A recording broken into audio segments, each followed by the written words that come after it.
നിയമസഭാ തെരഞ്ഞെടുപ്പിൽ മത്സര സാധ്യത തള്ളാതെ അന്തരിച്ച മുൻ മുഖ്യമന്ത്രി ഉമ്മൻചാണ്ടിയുടെ മകൾ ഡോക്ടർ മറിയ ഉമ്മൻ പാർട്ടി മത്സരിക്കണമെന്ന് പറഞ്ഞാൽ അപ്പോൾ ആലോചിക്കാമെന്നും സ്ഥാനാർത്ഥിയായി തന്റെ പേര് പ്രചരിക്കുന്നതിലെ കാരണം അറിയില്ലെന്നും മറിയ ഉമ്മൻ 24-നോട് പറഞ്ഞു. മത്സരിക്കുമെന്ന് പ്രചരിക്കുന്ന വാർത്തകളിൽ ദുഷ്ടലാക്ക് കാണുന്നില്ലെന്നും 24-ന്റെ ഫോർ ദ പീപ്പിൾ എന്ന അഭിമുഖ പരിപാടിയിൽ മറിയ ഉമ്മൻ വ്യക്തമാക്കി.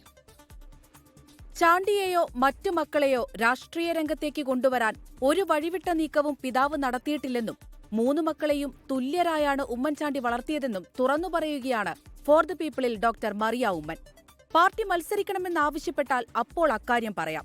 രാഷ്ട്രീയത്തിനോട് നോ എന്ന് തൽക്കാലം പറയുന്നില്ല. ബിഗ് നോ ടു പൊളിറ്റിക്സ് എന്ന് ഞാൻ പറഞ്ഞില്ല. ഇപ്പൊ തൽക്കാലം ഞാൻ അതിനൊരു ഉത്തരം പറയുന്നില്ല. ഇപ്പൊ ഞങ്ങളുടെ വീട്ടിൽ നോക്കുകയാണെങ്കിൽ അപ്പ ഞങ്ങളെ 3 മക്കളെയും ഒരുപോലെയാണ് കൺസിഡർ ചെയ്തിരുന്നത്.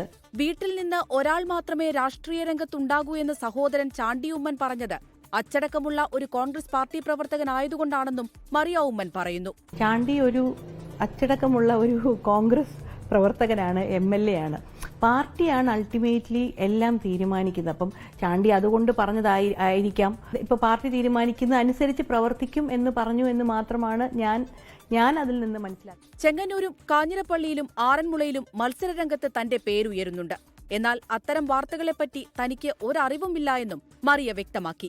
ഞാനത് അറിഞ്ഞിട്ടേ ഇല്ല. അതെല്ലാം ദുഷ്ടലാക്കോടുകൂടി ചെയ്ത് അത് എനിക്ക് അതിനെപ്പറ്റി അറിയത്തില്ല. ഒരുപാട് വാർത്തകൾ വരുന്നുണ്ട്, പക്ഷെ അതെല്ലാം ദുഷ്ടലാക്കോടുകൂടിയാണോ എന്ന് പറയാൻ എനിക്ക് സാധിക്കത്തില്ല. LDF സർക്കാർ കേരളത്തെ 10 വർഷം പിറകോട്ട് കൊണ്ടുപോയെന്നും നിലവിലെ സാഹചര്യം UDFന് പോസിറ്റീവാണെന്നും മറിയ പറയുന്നു. Research desk 24. ലോകത്തെവിടെയായാലും ഏത് സമയത്തും 24 വാർത്തകളും ഓഗ്മെന്റഡ് റിയാലിറ്റി പാക്കേജുകളും എക്സ്പ്ലെയിനറുകളും വിശദമായി കാണാൻ ഞങ്ങളുടെ YouTube ചാനൽ നിങ്ങൾക്ക് സബ്സ്ക്രൈബ് ചെയ്യാം.